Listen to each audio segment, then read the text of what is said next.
Bismillahirrahmanirrahim. Kama qala oleh sampun dawuh sinten Asy-Syaikh Syekh rupane Al-Ghazi Syekh Fakhrul Ghazi rahimahullah nasihu iki Syekh Fakhrul Ghazi sapa Allah Gusti Allah amin. Jauh iklan ngerti yo siro anna syekha insya temene syah al-mursida kang bisa membimbing rohani syekhul mursyid guru yang bisa membimbing rohani sesungguhnya iku lam yazal orang leren-leren topo asyikul mursyid orang leren-leren iku masturun ditutupi baina awliya ilahi antara piro-piro waline Gusti Allah Ta'ala halal Gusti Allah. Jadi guru mursyid, guru pembimbing rohani itu di kalangan para auliya illahi, para kekasih Gusti Allah saja masih ditutupi. Masih banyak kalangan para auliya yang tidak mengenal keberadaan guru mursyid. Fadlan apalagi yang berihi saking liyane aulia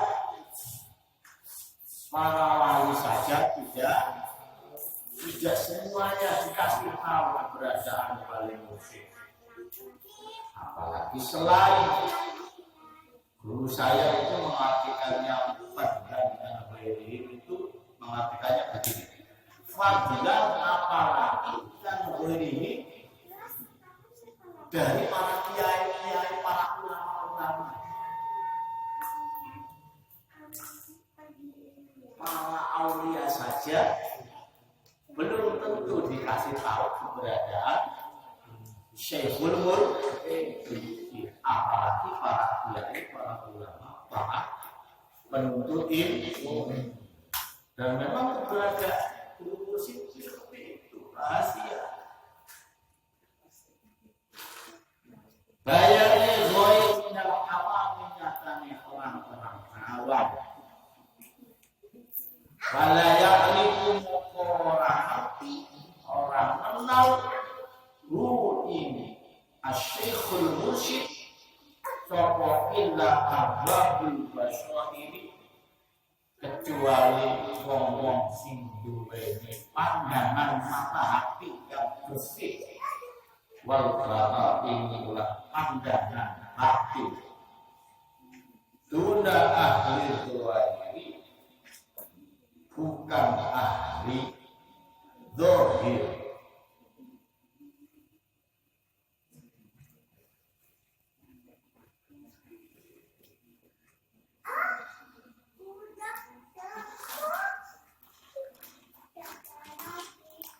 Di keberadaan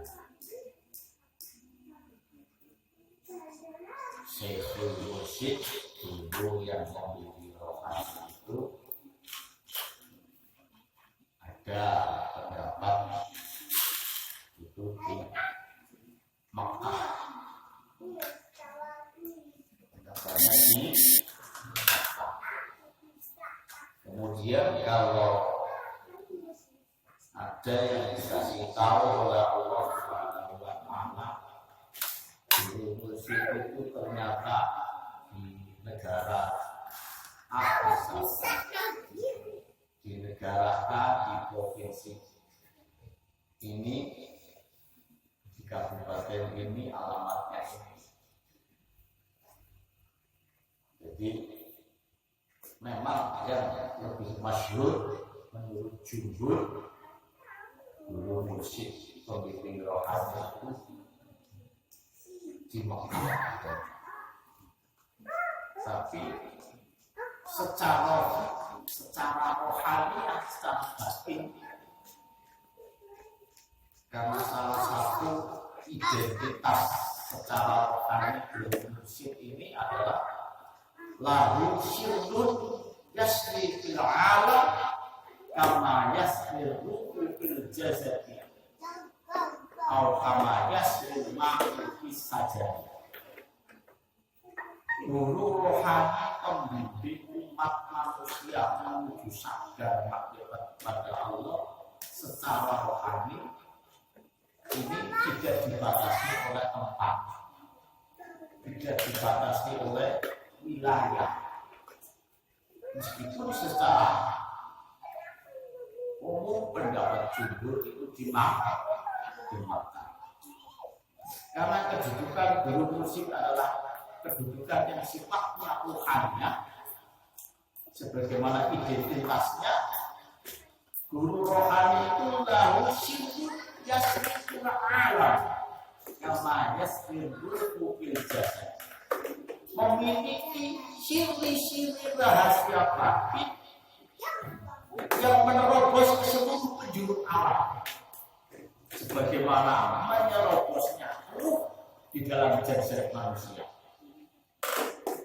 Bahwa jasad manusia ini seluruhnya ini diterobosi oleh yang namanya roh. Manusia ini kalau masih hidup, ini sekujur tubuhnya ini diliputi oleh yang namanya roh. Rohnya di mana? Apakah hanya di kepala saja? Apakah hanya di telinga saja? Meskipun organ inti manusia ada otaknya, tapi bukan berarti roh itu hanya di dalam kepala. Sekujur tubuh manusia ini diliputi oleh yang namanya roh.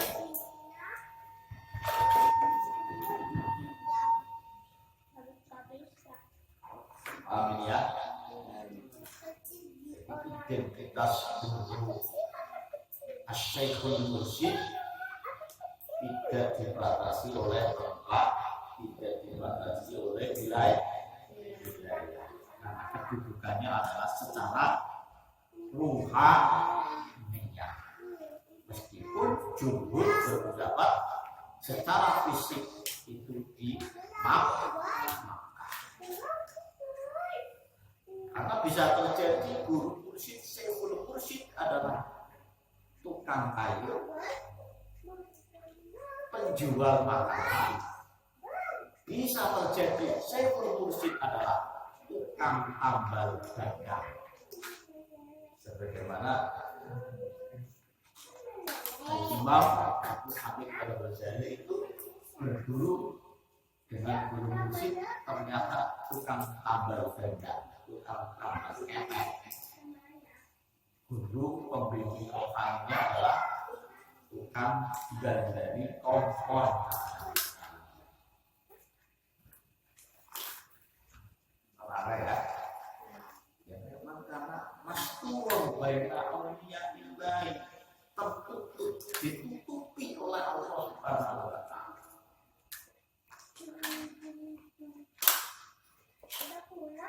Jadi keberadaannya tidak dibatasi oleh wilayah atau tempat. Seperti keberadaannya ruh menerobos ke seluruh penjuru badan, atau menerobosnya air ke seluruh pohon dari mulai ujung daun sampai ujung akar. Ini semuanya diterobos oleh yang namanya air. Manakala pohon ini masih bisa berkembang, masih hidup, belum ditebang, maka pohon ini dari mulai ujung daun sampai yang namanya apa itu tadi, akar-akarnya ini semuanya adalah ada airnya. Jadi tidak hanya di akarnya saja, tidak hanya seorang mursyid Asy-Syekhul Mursyid Al-Kamil ini dibatasi oleh batasan jarak.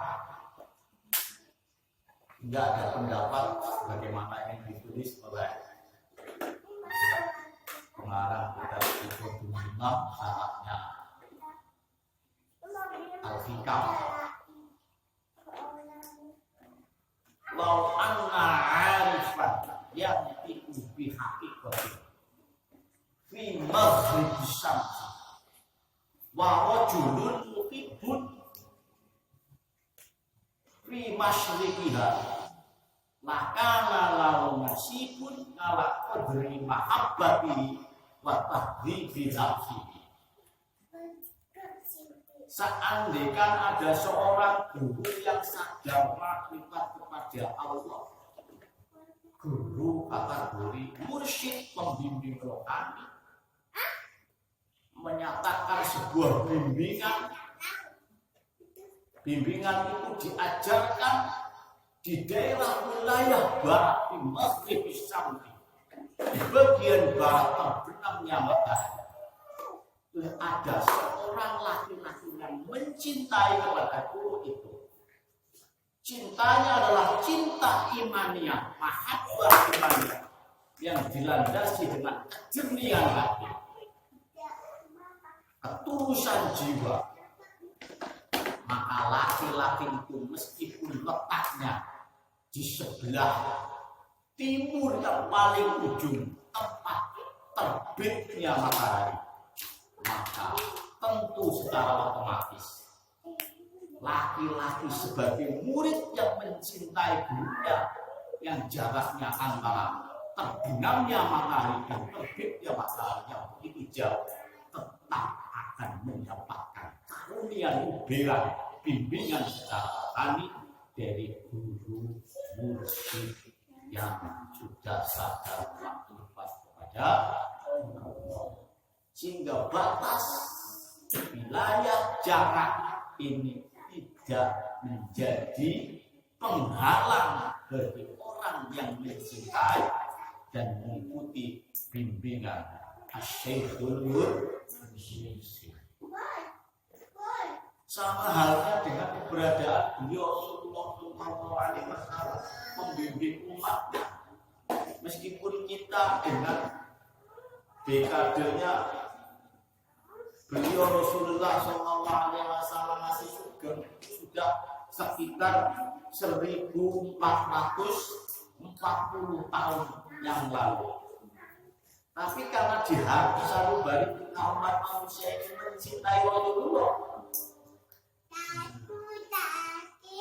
dengan cinta imaniah, ya, maka bisa saja orang yang hidupnya sudah 1400 tahun lamanya ditinggalkan lebih dulu oleh Rasulullah. Kita bagian iman kepada Rasul. Tapi meskipun hidupnya berdampingan dengan Rasulullah, dekat dengan Rasulullah, bahkan bisa saja itu adalah masih kerabatnya Rasulullah, karena tidak ada mahabbah cinta imaniyah dengan Rasulullah, maka dia tidak akan menjadi umat Rasulullah Sallallahu Alaihi. Berapa lama kita ditinggalkan oleh Rasulullah, tapi ternyata kita masih berani berkorban, mau berjuang demi mendapatkan syafaat beliau Rasulullah. Ini artinya bimbingan Rasulullah kepada umatnya ini tidak dibatasi oleh tempat, tidak termakan oleh waktu. Dan ini adalah umat yang dirindukan oleh Rasulullah Sallallahu Alaihi Wasallam.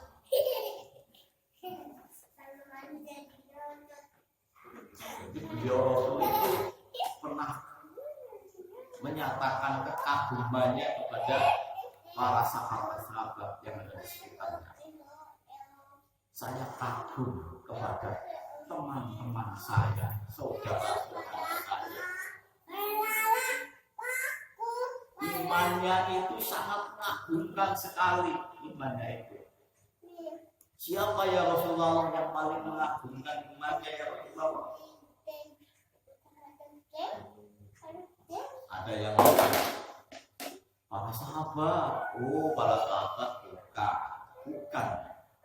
Para sahabat kan orang-orang yang hidupnya di sekitar beliau Rasulullah. Beliau itu nggak kagum hidupnya dekat dengan Rasulullah. Kalau ada masalah itu bisa mengadu dengan Rasulullah. Kalau ada yang kurang jelas langsung minta dijelaskan dengan Rasulullah. Karuan itu nggak mengagumkan bagi Rasulullah imannya para sahabat. Ya, sampai akhirnya yang mengagumkan imannya bagi Rasulullah adalah orang-orang yang hidup setelah Rasulullah.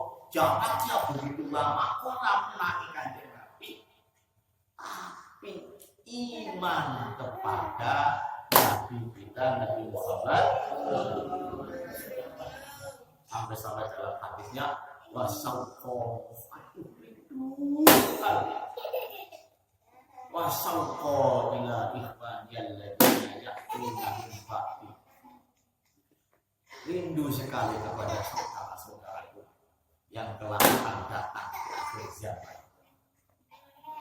Dia tidak pernah melihat aku, tidak pernah ketemu dengan aku, jaraknya pun lama, jauh sekali, 1400 tahun lamanya. Dia tidak pernah melihat saya, tidak pernah ketemu saya, tapi dia percaya dengan saya. Itulah yang mengagumkan kepada jumpa kita Rasul. Jadi bimbingannya itu menerobos ke seluruh alam. Tidak hanya di wilayah Mekah, Madinah dan sekitarnya. Kalau bimbingan Rasulullah itu hanya dibatasi oleh wilayah, maka bisa terjadi Indonesia sampai sekarang belum mengenal Islam.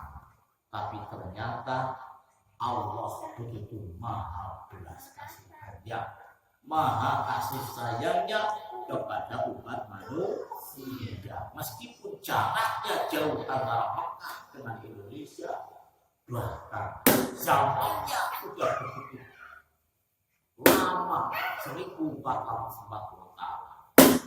Kita termasuk orang-orang yang tetap menjadi bagian umat Rasulullah Sallallahu Alaihi Wasallam.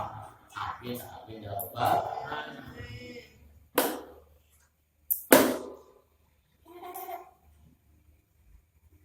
Maman utawi sapa bene meniku lam yajid lawan ora nemu sapa man. Mumpung orang nemu mesti boleh disit ya. Wis nemu apa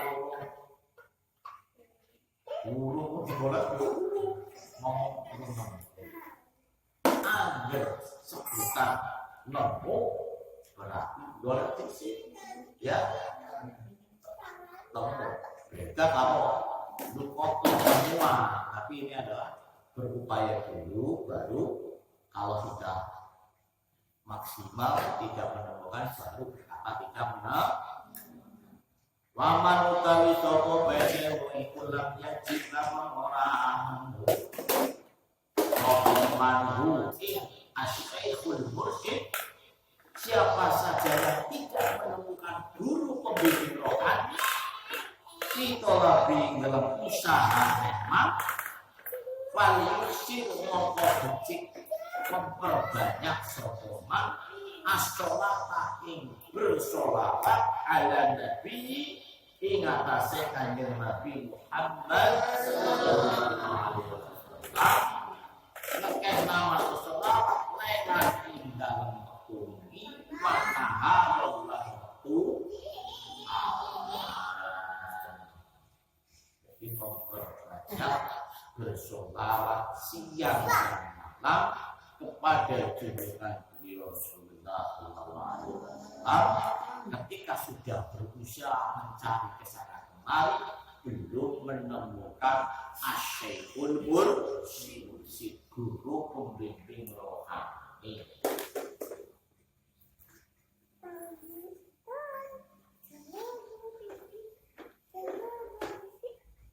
Li'annaha orang bersabune berselawat ing atase Kanjeng Nabi iku tusilu iso mengantarkan rohani ilawai menuju Gusti Allah bi ghairi syai'in kelawan tanpa guru wala sanatin lan al-asnah balhiya balik utawi bersolawat ing atase Kanjeng Nabi iku mutadhamminatun mengandung mutadhamminatun itu dari kata doman berarti juga mengandung arti menjamin. Doman itu jaminan ya. Bacaan sholawat itu mutadhamminatun mengandung atau memberikan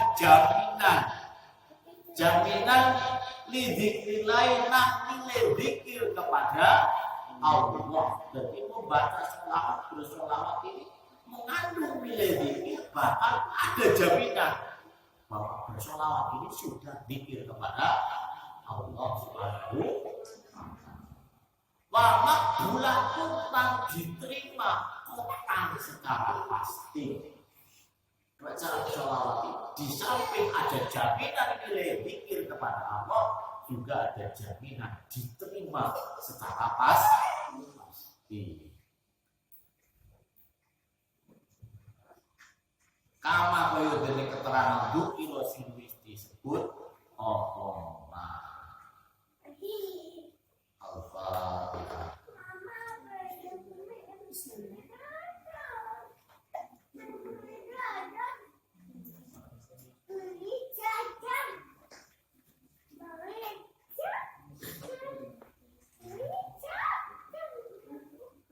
Bismillahirrahmanirrahim. Bismillahirrahmanirrahim. Al-maqalatu faridahu asy-syabi'ata asyarata sing nomor 17. Halaman 40 kitab Fiqhul Ghaib karangannya Al-Alif Billah Sayyidi Abdul Qadir Al-Jilani. Dawuh yang nomor 17 itu fi kaifiyatil wusuli ing dalem nerangake carane wusul sampai sadar ilawahi sampai Gusti Allah.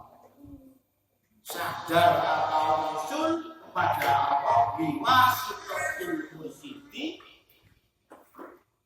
melalui perantara mursyid.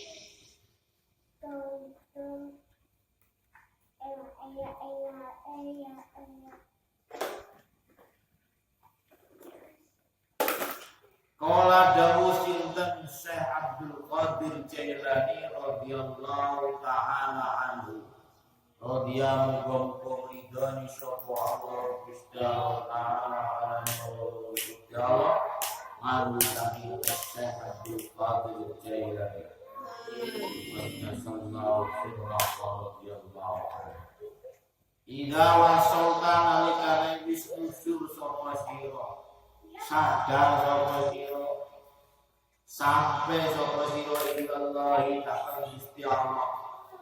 Waqarut talan cedhek sapa sira bitakribi kelawan dicedhekaken nang Gusti Allah wa taufiqihi lan pertolongane Gusti Allah.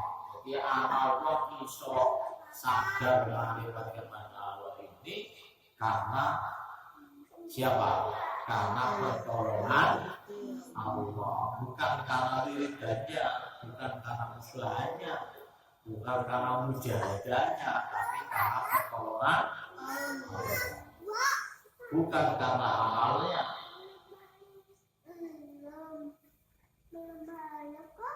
Wa ma'dal usuli utawi artine usul sing dimaksudaken usul iki siapa sih? Maksudnya makrifat sadar kepada Allah. Usul ilallah itu Gusti Allah azza wa jalla Allah.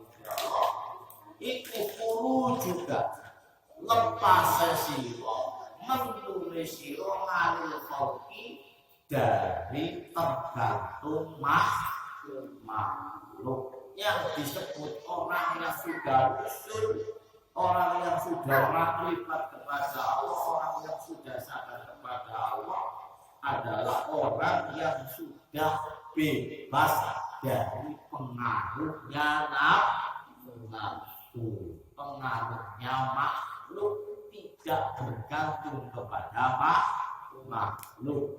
Wal hawa lan bebas dari nafsu. Wal irodati lan bebas atau keluar dari keinginan. Wal munalan keluar atau bebas dari angan. Jadi ada takut sampai yang ngaji tujuannya apa? Tujuannya bukan karena makhluk, bukan karena keinginan, bukan karena hati semangat, bukan karena punya angan-angan. Tujuannya Gusti Allah kalau ngaji di tangan Gusti nomor loro negara itu dimana aja. Kalau hanya itu yang menjadi motivasi, maka sudah termasuk kategori usul kepada Allah. Wis tekan Gusti Allah itu pasti kayak gitu. Dan boleh ngaji ini ada sih. Habis semangat yang kecil. Nanti relata orang semangat orang berat. Ngaji jadi kenapa ngaji kan? Jadi baik bawa anak gunanya. Itu ya. Jadi nggak ada unsur keinginan, tidak ada unsur anak-anak, tidak ada unsur cita-cita, apalagi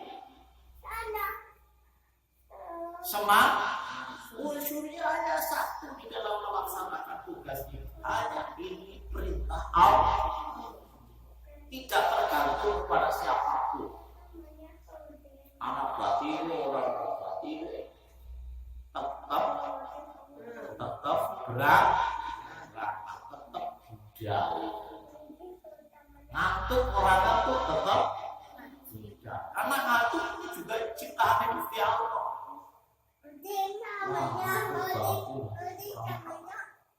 Kesel banget tidak. Kesel banget kita apa tuh? Kesel banget kita. Orang makan kita. Sibuk banget kita orang kita. Boleh kalian meninggalkan kewajiban ngaji asal meninggalkan ngajinya demi melaksanakan tugas lain yang lebih penting daripada ngaji, yang disebut taqdimul amal. Kalau sama-sama pentingnya, ngaji yang penting, kondangan yang penting, maka harus ditimbang lagi. Summal anfa manfaatnya lebih besar mana antara ngaji dan kondangan. Toh kondangan kena diatur berduhur, kena diatur mau barang asal. Ngaji kan ini sudah bisa diatur karena mesti jadi. Paham ini, paham ya? Jadi jangan sekali-kali meninggalkan kewajiban kecuali untuk melakukan kewajiban lain yang lebih penting. Kalau sama-sama pentingnya harus ditimbang lagi manfaatnya besar mana. Penting di sini adalah mana hal yang berhubungan dengan Allah dan Rasulnya ini harus dilihat, ini paling penting. Sholat ini penting karena langsung ini berhubungan dengan Allah. Kondangan yang penting, iya kan? Karena selalu kalau masa. Tapi nilai pentingnya kondangan sholat, tentu lebih penting sholat. Maka kalau mau kondangan ya sholat di sini. Jangan karena alasan kondangan sholat jamaah di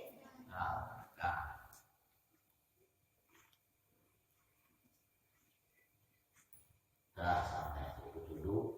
Barangkali ada yang mau bertanya, silakan. Saya mohon maaf, saya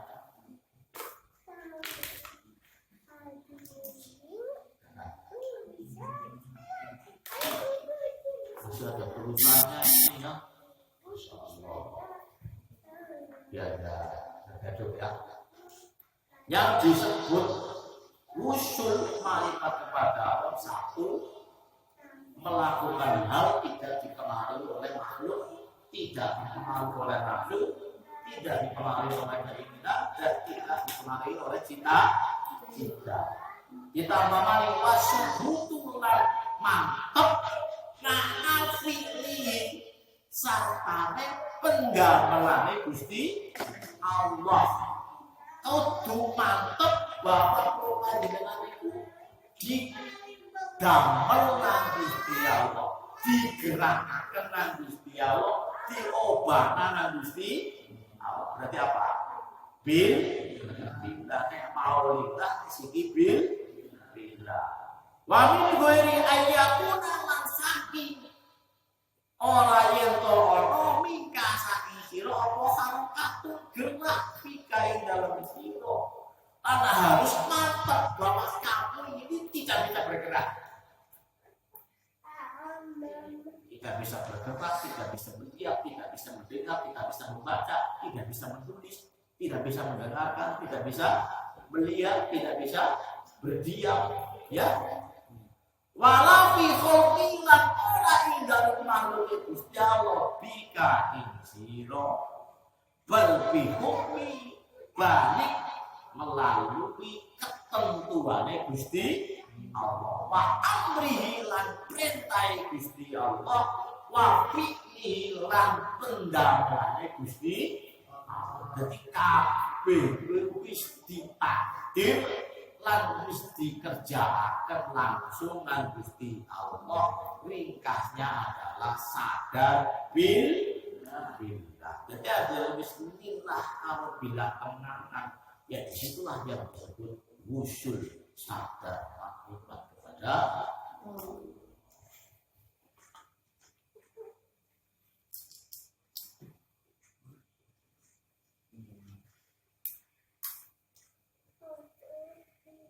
Bahaya mengikuti keadaan itu halatul fana'i, posisi fana yuk abaru kang den tembungaken ngan hasil halak apa bin usuli jeneng usul.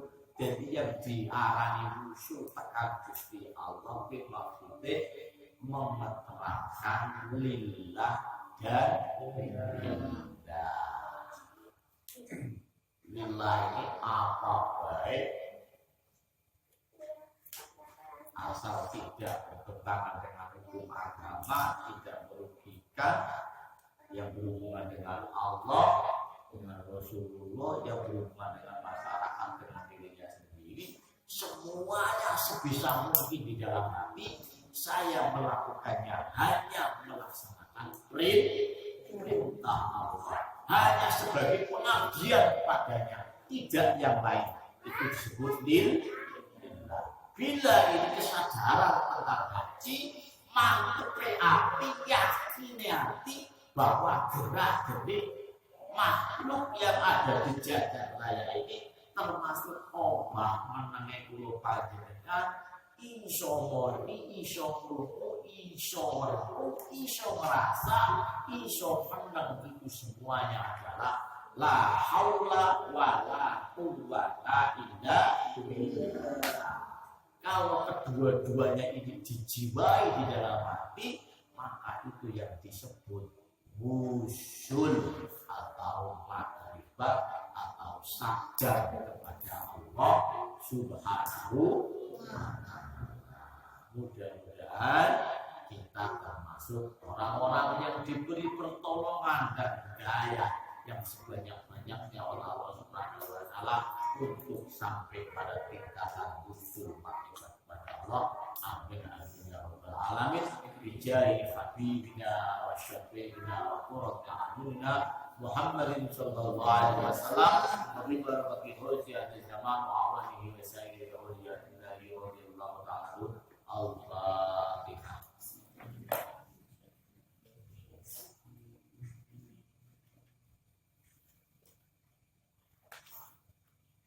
Ya syafi'al khalqi salatu wassalam alaika nurul ya qaslahu wa muhawwatan Allah subhanahu alaihi wa ya sayyidi ya Rasulullah ya sayyidi ya Rasulullah ya sayyidi ya Rasulullah ya ayyuhal alaika rabbi Allah ya sayyidi